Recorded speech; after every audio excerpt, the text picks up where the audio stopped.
Greetings to all our viewers across Africa and beyond. Welcome back to the channel that brings you the real stories, the bold truths, and the voices of the continent that matter. If you haven't already, hit that subscribe button, tap the notification bell, and give this video a thumbs up so you never miss any of the important updates that affect our region and our future.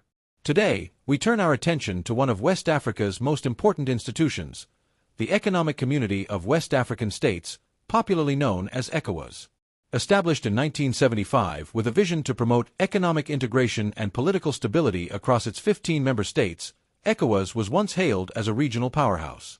But in recent years, cracks have begun to show, cracks that have left many questioning its relevance and ability to uphold the democratic ideals it claims to defend. One of the loudest criticisms leveled at ECOWAS in recent months is its failure to prevent a wave of military coups that have shaken the West African region. From Mali to Guinea, Burkina Faso to Niger, elected governments have been overthrown by military juntas, some of which continue to hold power today. And while ECOWAS has issued strong-worded statements, imposed sanctions, and threatened isolation, the reality on the ground remains unchanged. The soldiers still rule, and democracy in those nations remains in limbo. For many, this is a damning indictment of ECOWAS. How could an organization meant to defend constitutional order stand by as military regimes rose to power one after another? Critics argue that ECOWAS has been too slow, too divided, and in some cases, too diplomatic in its approach to these crises. Instead of swift, unified action, the body has often been bogged down by internal disagreements and political hesitations. But even as frustration grows, it is important to look at the full picture. Despite the coups in a few member states, most ECOWAS countries have continued to uphold democratic norms.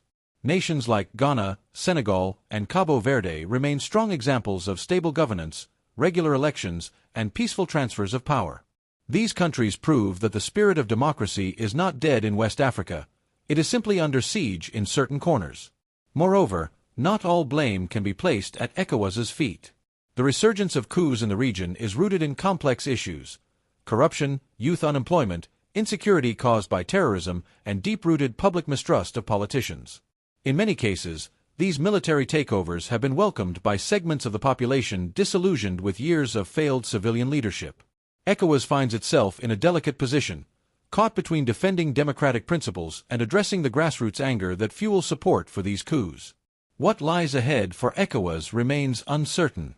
It is clear that the organization must evolve.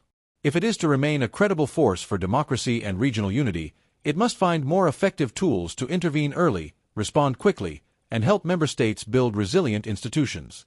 Silence and sluggish responses are no longer options in a region crying out for strong leadership. As we reflect on this situation, one thing remains certain: West Africa deserves better.